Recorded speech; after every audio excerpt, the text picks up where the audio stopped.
Good morning সবাইকে। সবাই কেমন আছো? আশা করি খুব ভালো আছো। তো এখন বাজে 8:15। তো এখন আমার ছোটো মেয়ে স্কুল যাবে। ছোটো মেয়েকে তুলেছি, এখন ধরছে, রেডি করে দেবো। আর এদিকে আমার সকালের ঘর ঝাড়ু এগুলো সব হয়ে গেছে। মেয়ের জন্য রান্নাও করা হয়ে গেছে, টিফিন বানানো হয়ে গেছে। তো এখন আমি মেয়েকে স্কুলে পাঠিয়ে আমি মাকে একটু চা করে দেবো। আগে আমি মেয়েকে পাঠাবো স্কুলে, তারপর আমি সমস্ত কাজ করবো।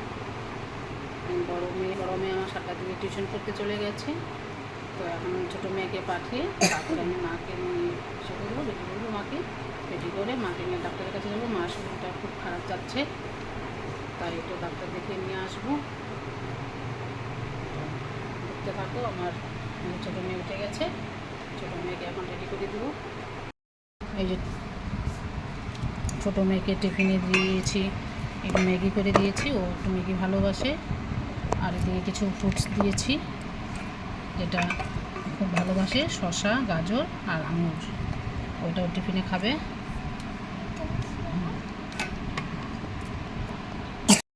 এই যে মেয়ে রেডি হয়ে গেছে। মেয়েকে এখন স্কুল বাস চলে আসবে, বাসে এখানে দিয়ে আসবো। রাস্তায় বাড়ির সামনে বাস আসে, আবার 2:30টার দিকে চলে আসবে।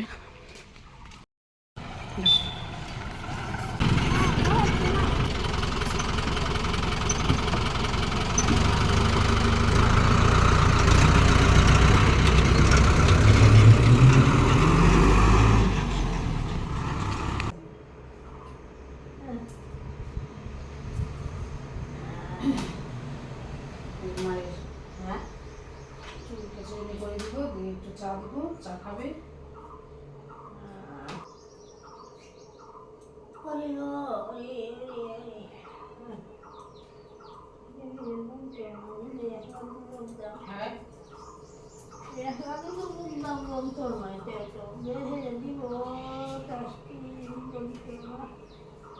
হ্যাঁ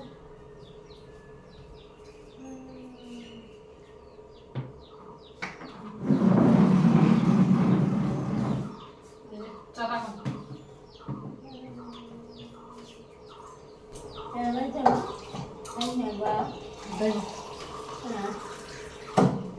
না জল খাও, জলটা জলটা খাও।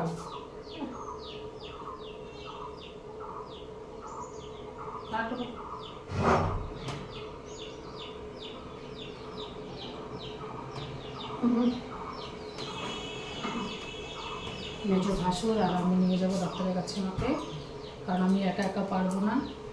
মার শরীর ভীষণ খারাপ করেন, তাই মেজো ভাসুরকে বলেছি, মেজো ভাসুর যাবে। দুজনে মিলে ডাক্তার দেখিয়ে নিয়ে আসবো।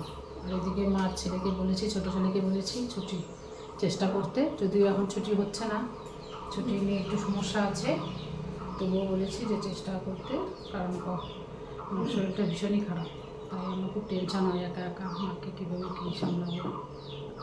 এর জন্য বলেছি ছুটি যতটুকু সম্ভব তাড়াতাড়ি ছুটি চলে আসার।